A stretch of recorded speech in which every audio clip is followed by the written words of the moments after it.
অনেক দিন আগে শ্যামলীপুর নামে একটি শান্ত সবুজ গ্রাম ছিল। সেই গ্রামে থাকতো একটি সাদা কালো রঙের বেড়াল, যার নাম ছিল পুষি। পুষি ছিল গ্রামের সবচেয়ে দুষ্টু এবং একই সাথে সবচেয়ে মিষ্টি বেড়াল। তার চোখ দুটো ছিল একদম সবুজ আর লেজটি ছিল নরম তুলতুলে। পুষির প্রিয় কাজ ছিল সারা গ্রামে ঘুরে বেড়ানো। সে জানতো গ্রামের কোনো না কোনো বাড়িতে গরম দুধ কিংবা মাছের কাঁটা তো জুটেই যাবে। গ্রামের সবাই পুষিকে ভালোবাসতো। ছোট ছেলেমেয়েরা তাকে দেখলেই পুষি পুষি বলে ডেকে উঠতো।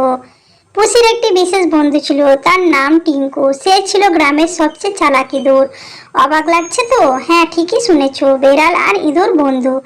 পুষি কোনোদিন টিঙ্কুকে ধরার চেষ্টা করেনি, বরং টিঙ্কু যখন বিপদে পড়তো পুষি তাকে সাহায্য করত। একবার টিঙ্কু একটা বড় হাঁড়ির ভিতরে আটকে গিয়েছিল। সারা গ্রাম ঘুরে যখন টিঙ্কুর কোনো খোঁজ পাওয়া যাচ্ছিল না, তখন পুষি তার তীক্ষ্ণ ঘ্রাণ শক্তি তাকে খুঁজে বের করে এবং হাঁড়ি উল্টে টিঙ্কুকে মুক্তি দেয়।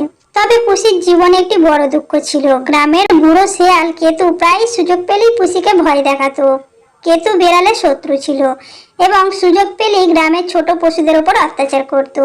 একদিন সকালে পুষি দেখলো কেতু শিয়াল গ্রামের মুরগি চুরি করার চেষ্টা করছে। পুষি তখন ভয় না পেয়ে একটা উঁচু গাছের ডালে উঠে পড়লো। এরপর সে এমন জোরে মিয়াও মিয়াও বলে চিৎকার করে উঠলো যে তার আওয়াজ শুনে গ্রামের রাখালরা ছুটে এলো। কেতু শিয়াল লোকজনের আগমনের টের পেয়ে ভয়ে লেজ গুটিয়ে পালালো।